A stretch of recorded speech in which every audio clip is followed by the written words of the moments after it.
ہم اہل زاویہ کی طرف سے آپ کی خدمت میں سلام پہنچے۔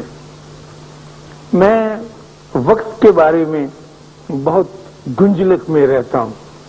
اور میں کیا، میری حیثیت ہی کیا ہے، یعنی کس بات کی مولی۔ وقت کے بارے میں بڑے بڑے سائنسدان، بڑے فلسفی، بڑے نکتہ داں، وہ سارے ہی اس پیچیدگی کا شکار ہیں کہ وقت اصل میں ہے کیا، اور یہ ہماری زندگیوں پر کس طرح سے اثر انداز ہوتا ہے۔ حضرت علامہ اقبال اور ان کے بہت محبوب فلسفی فرانسیسی برگساں یہ وقت کے بارے میں ہی سوچتے رہے اور سوچتے رہے ہیں، اور ان کے ساتھ مولانا روم اپنی چھوٹی چھوٹی کہانیوں میں وقت ہی کا ذکر اپنے انداز میں کرتے ہیں۔ اور یہ تو آپ مجھ سے بہتر جانتے ہیں کہ آئنسٹائن نے بھی اپنی ریلیٹیوٹی کی تھیوری میں سارا زور وقت پر دیا۔ اس نے کہا کہ شے کوئی چیز نہیں، وقت جو ہے وہ شے کی ماہیت کو تبدیل کرتا ہے۔ وہ ہم لوگوں کی آسانی کے لیے اس نے ایک مثال دی کہ اگر آپ ایک بہت گرم توے پر غلطی سے بیٹھ جاتے ہیں، 1 سیکنڈ کے 1000ویں حصے تک آپ کو اٹھ کھڑے ہوتے ہیں پھر پریشانی کے عالم میں، تو آپ کو یوں محسوس ہوتا ہے کہ وہ پوری صدی آپ کے ساتھ چمٹ گئی ہے۔ اور اگر آپ اپنے محبوب کے انتظار میں بیٹھیں اور اس نے کہا کہ میں 10:15 پر پہنچ جاؤں گا یا پہنچ جاؤں گی اس وولنر کے اسٹیچو کے پاس، تو اور 1 منٹ کی دیری ہو جاتی ہے، تو آپ کو یوں لگتا ہے کہ 1500 برس گزر گیا، وہ 1 منٹ جاتا ہی نہیں آپ کی زندگی سے۔ تو یہ وقت کا شاخسانہ ہے، آنے جانے، ملنے ملانے، گرم ٹھنڈے کا کوئی طرح۔ یہ میں ایک موٹے انداز میں آپ کی خدمت میں پیش کروں۔ پھر جو کوانٹم تھیوری والے ہیں جن کا اختلاف ہے آئنسٹائن کے ساتھ، وہ کہتے ہیں کہ سب اٹامک لیول پر جب ہم پارٹیکل کو دیکھتے ہیں تو کبھی وہ ہم کو ویو نظر آتا ہے اور کبھی وہ ہم کو پارٹیکل نظر آتا ہے، اور اگر وقت اس میں سے نکال دیا جائے تو پھر شاید اصل پتہ چل سکے کہ سب اٹامک لیول کے اوپر یہ چیز کیا۔ برکیف یہ ایسی پیچیدگی ہیں جن کے بارے میں بات ہوتی رہتی ہے، اور میرے جو سمجھدار نوجوان اب موجودہ نسل کے ہیں یہ بھی وقت کے بارے میں بہت لمبی بات کریں گے اور سوچ وچار کی بات کریں گے۔ تو وقت کا ایک پیچیدہ سا خاکہ جو ہے وہ ہر شخص کے ساتھ گھومتا رہتا ہے، چاہے اس پر غور کرے چاہے نہ کرے۔ میں جب ریٹائر ہو رہا تھا اپنی ملازمت سے تو ریٹائرمنٹ کا بڑا خوف ہوتا ہے کہ اب کیا ہوگا، یعنی آدمی نے ایک نوکری کی ہوتی ہے، اس میں پھنسا چلتا رہا ہوتا ہے، لیکن آخر میں آ کے کچھ لوگ تو تیاری کر لیتے ہیں کہ میں ری ایمپلائمنٹ لوں گا، ایک پھانسی سے نکلوں گا، دوسری پھانسی انشاءاللہ تیار ہوگی، اس میں اپنا سر دے دوں گا اور پھر آخرت کا سفر کر جاؤں گا۔ کچھ کہتے ہیں کہ نہیں، اب میں ریٹائر ہونا ہی چاہتا ہوں۔ جب میں ریٹائر ہونے کے قریب تھا تو مجھ پر بھی وہ خوف طاری ہوا جو ریٹائر ہونے والے لوگوں پر طاری ہوا کرتا ہے۔ تو میں نے قدرت اللہ شہاب صاحب سے، بڑے نیک آدمی تھے، عابد آدمی، عبادت گزار اور پرانے ICS آفیسر، میں نے ان سے پوچھا کہ سر میں ریٹائر ہونے والا ہوں تو میں کیا کروں؟ انہوں نے کہا ریٹائر ہونے کا جو خوف ہوتا ہے اس کا سب سے بڑا دباؤ آپ کی ذات پر یہ پڑتا ہے کہ پھر لوگ آپ پر توجہ نہیں دیتے، یعنی اپنا وقت آپ کو نہیں دیتے، آپ ان کے وقت کے آغوش سے نکل جاتے ہیں، پھر آپ کلب کی ممبرشپ اختیار کرتے ہیں، گولف کھیلنے لگتے ہیں، زور لگاتے ہیں نئے دوست بنے تو ان کے ساتھ کوئی تعلق قائم ہوتا ہے۔ تو وہ انہوں نے کہنے لگے اس کا آسان سا نسخہ یہ ہے ہم متوسط درجے کے لوگوں کا کہ آپ مسجد میں جا کر نماز پڑھنے لگیں۔ میں نے کہا اس کا کیا تعلق، یعنی میرا ریٹائرمنٹ کا اور نماز پڑھنے کا؟ میں نے تو کبھی نماز پڑھی نہیں تھی، لیکن خیر انہوں نے فرمایا تو میں نے کہا جی پڑھ لوں گا، خیر۔ کہنے لگے نہیں، مسجد میں جا کر۔ تو جب میں ریٹائر ہوا اور میں نے سوچا کہ انہوں نے کہا ہے اور یہ بات مانی جانی چاہیے، تو میں مسجد میں جا کر نماز پڑھنے لگا، لیکن عصر کی اور مغرب کی، اور کوئی 2 مہینے گزر گئے اس طرح۔ مجھے تو اس میں کوئی عجیب بات نظر نہیں آئی، لیکن چونکہ انہوں نے کہا تھا تو میں ان کی بات مانتا تھا۔ ایک دن میری بیوی یہ بیان کرتی ہے، کہنے لگی کہ کچھ عجیب و غریب قسم کے 4-5 آدمی جن کی شکلیں میں نے پہلے نہیں دیکھی تھیں، ہاتھ میں چھڑیاں لے کے دوسرے ہاتھ میں تسبیحیں لٹکائے ہوئے میرے گھر کے دروازے پر آئے اور انہوں نے بیل بجائی، اور جب میں باہر نکلی تو کہنے لگے کہ اشفاق صاحب خیریت سے ہیں؟ ٹھیک ہے۔ انہوں نے کہا جی ہاں بالکل ٹھیک ہے۔ کہنے لگے ان سے ملاقات نہیں؟ انہوں نے کہا جی وہ اسلام آباد گئے ہوئے ہیں پچھلے 6 دن۔ کہنے لگے الحمدللہ الحمدللہ، بس طبیعت ٹھیک، ہماری تسلی ہوگی۔ اچھا بہن السلام علیکم۔ کہنے لگی وہ کون لوگ تھے؟ میں نے کہا وہ میرے نئے دوست تھے جو مسجد جانے کی وجہ سے میرے حلقے میں شامل ہوئے تھے، کیونکہ میرے پاس تو اتنے پیسے نہیں تھے کہ میں کسی کلب کا ممبر ہو کے نئی دوستی کر سکوں۔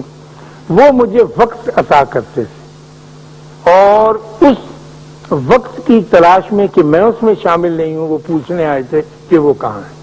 تو انسان دوسرے انسان کو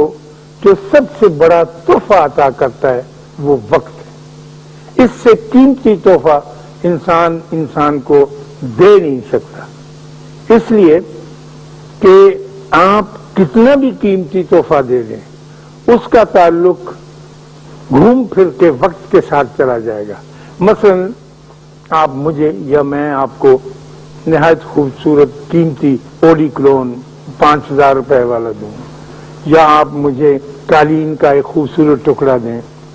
یا میرے آرٹسٹ بچے جو ہیں ایک بہت قیمتی پینٹنگ تحفے کے طور پر دیں،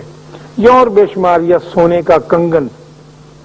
ایک خاتون کو دیا جائے، یا ہیرے کا ایک ٹوٹا، تو آپ دیکھیں گے کہ یہ سارے تحفے جو بظاہر قیمتی ہیں اور حقیقت میں بھی قیمتی ہیں، ان کے پیچھے وقت ہی کار فرما ہے۔ پہلے میں نے وقت لیا، پھر میں نے کمائی کی، میں نے 10 دہاڑیاں لگائیں جو مجھے 1000 روپیہ فی دہاڑی ملتے تھے، اس 10,000 روپے کا میں نے قالین خریدا اور وہ تحفے کے طور پر آپ کی خدمت میں بھیجا۔ ٹائم پہلے لینا پڑتا ہے، پھر اس کو بیچنا پڑتا ہے، پھر اس کو تحفے میں کنورٹ کرنا پڑتا ہے، پھر وہ آپ کی خدمت میں پیش کیا جاتا ہے۔ تو انسان کو دینے کے لیے سب سے اعلیٰ درجے کا تحفہ آپ کا اپنا وقت ہے جو اسے دیتے ہیں۔ اکثر یہ ہو جاتا ہے، جیسے آج اس پروگرام کے بعد مجھ سے یہ ہوگا اور میں مجبور ہوں ایسا کرنے پر، کہ میں اپنا وقت دینے کے بجائے اس شخص کو جو میری آس میں اور میری امید میں ہسپتال کے ایک وارڈ میں موجود ہے، میں پھولوں کا ایک گلدستہ بھیج دوں گا، اور وہ اس گلدستے کی آس میں نہیں ہوگا، وہ میرے وجود، میرے لمس، میرے ٹچ کے لیے انتظار کر رہا ہوگا کہ وہ آئے اور میں اس سے بیٹھ کر کچھ باتیں کروں۔ ڈاکٹر اس کی بہت غور و پرداخت کر رہے ہیں، نرسیں اس پر پوری توجہ دے رہی ہیں، اور اس کے گھر کے لوگ بھی ظاہر ہے اس کے ساتھ بہت اچھا برتاؤ کر رہے ہیں کیونکہ وہ بیمار ہے، لیکن ایک خاص کرسی پر اسے میرا انتظار ہے، اور میں اس کے پاس اپنے وقت کا تحفہ لے کر ہی جا سکوں۔ اور وقت، خواتین و حضرات، ایک ایسی انویسٹمنٹ ہے، انویسٹمنٹ کا ترجمہ اتنا اچھا نہیں، سرمایہ کاری ہے، ایک ایسی سرمایہ کاری ہے جو باہمی اشتراک رکھتی ہے۔ میں آپ کو اپنا وقت دیتا ہوں، ہمارے بابے کہتے ہیں، تو وہ سننے والا اور آپ سے ملاقات کرنے والا اور آپ کے قریب رہنے والا آپ کو اپنا وقت دیتا ہے۔ یہ ریسیپروکیٹ کرتے ہیں ہم ایک دوسرے کو، ہم باہمی ایک دوسرے کے ساتھ التفات اور محبت کا یہ رشتہ یوں ہے، یہ چلتا رہتا۔ جب کشور سائیوال سے اپنے میکے گئی ہے نا اسلام آباد، میرا بھتیجا ہے فاروق، اس کی بیوی،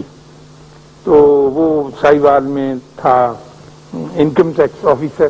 اچھا ذہین لڑکا، آپ کی طرح سے اس نے CSS کیا اور وہ لگا انکم ٹیکس کے محکمے میں. تو اس نے کشور نے جاتے ہوئے، پڑھی لکھی لڑکی، ذہین آج کل کی ہمارے گورنمنٹ کالج کی NCA کی جیسی ذہین لڑکیاں ہوتی ہیں، اس نے جاتے ہوئے کاغذ پہ لکھا کہ یہ تمہارے لیے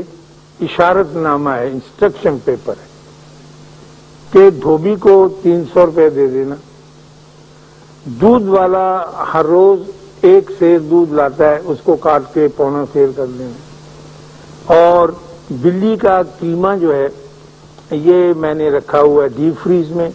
اور پڑیاں بنا دی ہیں اس کی، اس کے اوپر ڈیٹیں بھی لکھ دی ہیں، ایک روز ایک نکالنی ہے پڑیا اور اس کو صبح کے وقت دینی ہے، اس کی شامیز بلی ہے، وہ قیمہ ہی کھاتی، اور 2-3 اور انسٹرکشن انہوں نے لکھی کہ مالی جب آئے تو اس سے کہنا کہ فلاں پودے کو کاٹ دے اور فلاں پودے کو زندہ کر دے اور فلاں کی جان مار دے، جو بھی کسی نے لکھنا تھا یہ کسی اور لکھ کے کر گئی. اور اس نے کہا کہ ساری چیزیں ایمانداری سے اور توجہ کے ساتھ ٹک کرتے جانا کہ یہ کام ہو گیا. جب وہ 1 مہینے کے بعد لوٹ کے آئی اور اس نے کاغذ دیکھا اور اس کے بیوٹیفل خاوند نے ساری چیزوں کو ٹک کیا ہوا تھا کہ دھوبی کے پیسے دے دیے، اور گوالے سے جو کہا تھا دودھ کتنا کاٹنا ہے کاٹ دیا، مالی سے وہ بھی ٹک کرتی. تو آخر اس نے آخر میں یہ لکھا تھا ساری چیزیں لکھنے کے بعد، اور مجھ سے محبت کرنا نہیں بھولنا. تو جب ساری چیزیں اس نے دیکھی ٹک ہوئی ہوئی ہیں اور آخری ٹک نہیں ہوئی تو اس نے رونا سیاپا شروع کر دیا کہ مجھے یہ بتاؤ کہ تم نے باقی کی چیزیں تو ڈیوٹی فلی کی ہیں، یہ ٹک کیوں نہیں کی؟ تو اس نے کہا کہ پیاری بیوی جان، یہ تو میں ٹک کر نہیں سکتا تھا کیونکہ یہ تو کنٹینیوس پروسیس ہے، محبت کا عمل تو کہیں رکتا نہیں ہے، محبت گوالے کا دودھ نہیں ہے یا اخبار والے کا بل نہیں ہے، اس کو میں کیسے ٹھیک کر سکتا تھا؟ یہ تو انویسٹمنٹ میرے اور تیرے درمیان یہ تو چلتی رہے گی، یہ کاغذ ایسا ہی رہے گا، تم 100 بار مجھے لکھ کے دے جاؤ، 1000 بار میں ہر آئٹم کو ٹک کروں گا، لیکن یہ معاملہ تو ویسے ہی چلتا رہے گا جیسے ہمارے. تو یہ ایک انویسٹمنٹ ہے وقت کی. جب آپ وقت دیتے ہیں، پلیز اللہ کے واسطے اس بات کو یاد رکھیے. بظاہر یہ بات بڑی سیدھی سی اور خشک سی نظر آتی ہے، لیکن آپ کو اپنا وقت دینا ہے، چاہے تھوڑا ہو، بے حد تھوڑا ہو، اور چاہے یہ کہیں کہ بڑی زندگی مصروف ہو گئی، واقعی زندگی مصروف ہو گئی، واقعی اس کے تقاضے بڑے ہو گئے ہیں. لیکن جب انسان کے ساتھ رشتے کے اندر داخل ہوتا ہے، سب سے بڑا تحفہ اس کا وقت ہی ہوتا ہے. اور وقت کے بارے میں ایک بات اور یاد رکھیے کہ جب آپ اپنا وقت کسی کو دیتے ہیں تو اس وقت ایک عجیب اعلان کرتے ہیں اور بہت اونچی آواز میں اعلان کرتے ہیں جو پوری کائنات میں سنا جاتا ہے. آپ اس وقت یہ کہتے ہیں کہ اس وقت میں اپنا وقت اس اپنے دوست کو دے رہی ہوں. اے پیاری دنیا، اے کائنات، اس بات کو غور سے سنو کہ اب میں تم ساری کائنات پر توجہ نہیں دے سکتی کیونکہ اس وقت میری ساری توجہ یہاں مرکوز ہو رہی. آپ کہیں نہ کہیں، اعلان کریں نہ کریں، جس وقت آپ ہم آہنگ ہوتے ہیں اور ایمانداری کے ساتھ وقت دے رہے ہوتے ہیں تو پھر یہ اعلان بار بار آپ کے وجود سے، آپ کی زبان سے، آپ کے مسام سے، آپ کی وائب سے، آپ کی وائبریشن سے نکلتا چلا ہی چلا جاتا. یہ آپ توجہ دیں، اور توجہ ہی سب سے بڑا راز. میں ہمارا ڈرائیور نہیں تھا تو میری بہو جاتی ہے درس سننے کی، کچھ ایسا ہے ان کا کام. تو میں نے اسے کہا تم پریشان کیوں ہوتی، میں تمہیں چھوڑ دیتا ہوں، دن کے وقت تو میں اتنی سی گاڑی چلا لیتا ہوں. تو اس نے کہا کہ ٹھیک ہے ماموں آپ مجھے لے جائیں، بڑی مہربانی. جب میں لے گیا اس کو اور جس مقام پر وہ بیٹھ کے خواتین درس لیتی ہیں تو ظاہر ہے میں تو آگے نہیں جا سکتا تھا، میں نے اسے اتارا تو میں نے درس دینے والی خاتون کا ایک عجیب اعلان سنا جو میں سمجھتا ہوں یہ مردوں کی قسمت میں تو نہیں، میں نے مردوں کے بڑے بڑے جلسے دیکھے،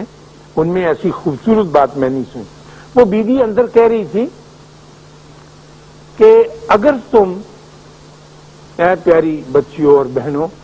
اگر تم اپنی بیٹی سے بات کر رہی ہو یا اپنے خاوند سے بات کر رہی ہو یا اپنی ماں کی بات سن رہی ہو اور ٹیلی فون کی گھنٹی بجے تو ٹیلی فون پر توجہ نہ دینا، کیونکہ وہ زیادہ اہم ہے، کیونکہ آپ نے اپنا وقت اس کو دیا، چاہے کتنی بھی گھنٹی کیوں نہ بجتی رہے، کوئی آئے گا سن لے گا۔ یہ بات میرے لیے بڑی نئی تھی اور میں نے اپنے حلقہ احباب میں اپنے دوستوں یا لوگوں سے کبھی ایسی بات نہیں سنی تھی، لیکن میں اس خاتون کی یہ بات سن کر بہت خوش ہوں اور اب تک خوش ہوں، اور اگر یہ بات ان بیویوں نے سمجھی ہے تو بے حد قیمتی بات ہے، اور غالباً اس سے قیمتی بات انہوں نے اس درس میں، اس روز کے درس میں اور کوئی نہیں دی ہے۔ اب جب وقت آپ دیتے ہیں، میں بار بار اس کا ذکر کروں گا اس لیے کہ اس کی پیچیدگی، اب آپ بڑے ہو گئے ہیں، آپ کو سوچنا پڑے گا اور مسائل کی طرف۔ ایک تو چھپے چھپائے مسائل آپ کو ملتے ہیں، ایک آپ جیسے ذہین بچے ہیں جو بیٹھ کے اپنے کالج کے برآمدوں میں ستونوں کے ساتھ ٹیک لگا کر ان مسائل کو سوچیں جو آپ کی زندگیوں کے ساتھ ٹچ کر کے، گزر کے، لمس کر کے، جسے پنجابی میں کھہ کے جاتے ہیں، پھر آپ کی سوچ شروع ہوگی۔ ورنہ پچھے ہوئے سوال جو چلے آ رہے ہیں انگریز کے وقتوں سے، جو ہمارے سوال ہوتے تھے، اگر انہی کو آپ ریپیٹ کرتے رہیں گے تو پھر آپ آنے والے زمانے کو وہ کچھ عطا نہیں کر سکیں گے جو آپ کو عطا کرنا ہے۔ تو یہ وقت جو ہے اس کا تعلق حال سے ہے۔ جب آپ کسی کو وقت دیتے ہیں یا کوئی آپ کو وقت دیتا ہے، اپنا لمحہ عطا کرتا ہے،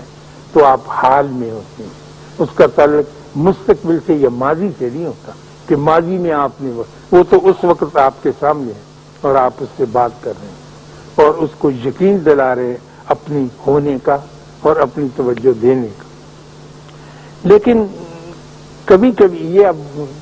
تفریح کے طور پہ میں بات کرتا ہوں، اور میں اپنے استاد کو بہت داد دینے کے لیے اور ان کا مان بڑھانے کے لیے اور ان کے سامنے عاجزی سے کھڑے ہونے کے لیے کہتا ہوں کہ جس زمانے میں ہمارے استاد پطرس بخاری ہمیں یہاں چھوڑ کر گورنمنٹ کالج میں چلے گئے تھے UNO میں، اور وہ نیو یارک میں رہتے تھے، تو جس علاقے میں یا جس بڑے فلیٹ میں یا جس ایمبینس، جس جگہ پر وہ تھے، وہاں پر استاد مکرم بتاتے ہیں کہ رات کے 2 بجے مجھے فون آیا اور بڑی غصے کی آواز میں کوئی خاتون بول رہی تھی، اور وہ کہہ رہی تھی کہ look here, your dog has been barking continuously for the last half an hour, وہ آپ کا کتا مسلسل آدھے گھنٹے سے بھونک رہا ہے اور اس نے ہماری زندگی عذاب میں ڈال دی ہے۔ میرے بچے اور میرا شوہر جو ہیں وہ بے چین ہو کر چارپائی پر بیٹھے اور اس کی آواز بند نہیں ہوتی، یہ کیا نہ۔ تو بخاری صاحب نے کہا کہ میں بہت شرمندہ ہوں اور آپ سے معافی چاہتا ہوں کہ میرا کتا اس طرح سے بہیو کر رہا ہے، لیکن میں اب کیا کروں، میں مجبور ہوں۔ کہ اس نے ٹیلی فون بند کر دیا، بینک کر دیا، غصے ہو گئی۔ تو بخاری صاحب نے، ان کی طبیعت میں ایک عجیب طرح کا تفنن تھا، اگلے روز رات ہی کے 2 بجے ٹیلی فون کر کے اس خاتون کو جگایا اور کہا کہ محترمہ، میرے پاس کوئی کتا نہیں ہے، مجھے کتوں سے شدید نفرت ہے، کل رات جو کتا بھونکا تھا وہ میرا نہیں تھا، گڈ بائی، بند کرتے ہیں۔ یہ انہوں نے حال کو کس طرح مستقبل کے ساتھ جوڑا، یا میں یہ کہوں گا کہ ماضی کو مستقبل کے ساتھ جوڑا، یہ بخاری صاحب کا ہی کمال تھا۔ اور خواتین و حضرات، ایک بڑی عجیب و غریب بات جو میں آپ سے عرض کرنے لگا ہوں، مجھے اپنا وہ زمانہ یاد آ گیا، جلدی میں وہ بات بھی بتا دوں۔ جب میں اٹلی میں رہتا تھا، روم میں، تو روم میں ایک ہے فونتانا دی ٹریوی، ایک یہ فوارہ ہے جس میں لوگ پیسے پھینکتے ہیں کہ میں پھر بھی یہاں ہوں، منت مانتے ہیں کوئی کہ اللہ کرے میری منت پوری ہو تو میں آ رہا تھا دفتر سے اپنی یونیورسٹی سے، تو راستے میں کھڑا کہ بہت سارے امریکن ٹورسٹ آئے ہوئے تھے، تو ایک بڈھا امریکن جو تھا وہ بھی پیسے اس میں پھینکے، تو اس کی بیوی ہنس کے کہنے لگی کہ George I didn't think you were so superstitious, میرا نہیں خیال تھا کہ تم اتنے دقیانوس اور اتنے وہ پرانی بات کو ماننے والے. تو اس نے کہا کہ تم تسلیم کرتے ہو کہ یہ باتیں پوری ہوتی ہیں؟ اس نے کہا لکھیے ڈیئر ہنی، یہ جو میری بات تھی وہ تو کب کی پوری ہو چکی جس کی میں نے آرزو کی تھی، اب تو میں اس کی قسطیں ادا کر رہا ہوں، یہ قسط میں نے دی ہے. تو یہ اٹیچمنٹ کی اور محبت کی باتیں ہیں جو ہمارے یہاں پر رواج کم ہے. تو خواتین و حضرات، جس طرح سے میں وقت کی بات آپ کی خدمت میں عرض کر رہا تھا اور اسے تحفے کے طور پر ادا کرنے کے لیے دینے کے لیے آپ کو رائے دے رہا تھا جو میں سوچتا ہوں، اسی طرح وقت ہی سب سے بڑا دشمن بھی ہے. کیونکہ جب آپ کسی کو قتل کر دیتے ہیں تو اس سے کچھ نہیں لیتے سوائے اس کے وقت کے. اس نے ابھی سواد دیکھنا تھا، اس نے ابھی ڈھاکہ جانا تھا، لیکن آپ نے اس سے اس کا وقت کچھ نہیں کیا. جب آپ کسی انسان پر بہت ظلم کرتے ہیں شدت کا تو آپ اس سے اس کا ٹائم چھین لیتے. ابھی اس نے نیو یارک جا کے دیکھنا تھا، ابھی اس نے کئی پینٹنگ بنانی تھی، ابھی اس نے پوئٹری لکھنا تھا، ابھی اس نے گانے گانے تھے، ابھی اس نے ناچنا تھا، وہ آپ نے اس سے چھین لیا. تو وقت جیسا کہ میں نے پہلے عرض کیا، یہ بھید اس کا پکڑا نہیں جاتا، اس کی پیچیدگی کو اتنی آسانی سے سلجھایا نہیں جاتا. لیکن یہ یاد رکھیے، یہ آپ کے میرے ہم سب کے اختیار میں ہے کہ ہم وقت دیتے ہیں تو ہمارا مد مقابل زندہ ہے، اگر اس سے وقت لے لیتے ہیں تو روح اور قالب ہونے کے باوجود وہ مر جاتا ہے. اس لیے میں تو یہ نہیں کر سکا، نہ ہی آج شام یہ کر سکوں گا. میری بڑی آرزو تھی اور ہے، لیکن مجھے ایسے کام درپیش ہیں کہ میں اسے پھولوں کا ایک گلدستہ تو بھیج دوں گا، لیکن میں اپنا آپ اس کو پیش نہیں کر سکوں گا. یہ میری بدقسمتی اور میری کوتاہی. اللہ آپ کو آسانیاں عطا فرمائے اور آسانیاں تقسیم کرنے کا شرف عطا فرمائے. اللہ حافظ.